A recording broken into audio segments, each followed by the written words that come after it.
కు అండగా నిలవాల్సిన టైంలో మాజీ సీఎం జగన్ విమర్శలు చేయడం దారుణమన్నారు మంత్రి నాదెండ్ల మనోహర్. క్షేత్రస్థాయిలో పరిశీలన చేయకుండా మాట్లాడడం బాధాకరమన్నారు. పిఠాపురంలో మ్యాన్ మేడ్ డిజాస్టర్ అని అనడం ఆయన విఘ్నతకే వదిలేస్తున్నామన్నారు.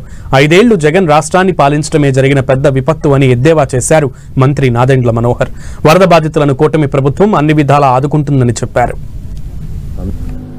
ఒక రాజకీయ నాయకుడు చేయాల్సిన కార్యక్రమాలకి భిన్నంగా ప్రజలకి అండగా నిలబడాల్సిన సందర్భంలో కేవలం విమర్శలకే గురి చేయడం, రాష్ట్ర ప్రభుత్వం అందిస్తున్న వరద సహాయాన్ని సులకనగా క్షేత్రస్థాయిలో ప్రజానికానికి అందించాల్సిన బాధ్యత వారు కూడా తీసుకుంటే బాగుంటుందనే ఆలోచన లేకుండా మాట్లాడడం చాలా బాధాకరం.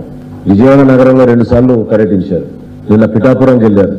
కాకినాడలో మ్యాన్ మేడ్ డిజాస్టర్ అని ప్రతి చోట ఇది ఒక ఊత పదంలాగా అయిపోయింది. దానికి అసలు గత 5 సంవత్సరాల్లో జగన్మోహన్ రెడ్డి గారి పరిపాలనే మన రాష్ట్రానికి అతిపెద్ద విపత్తు.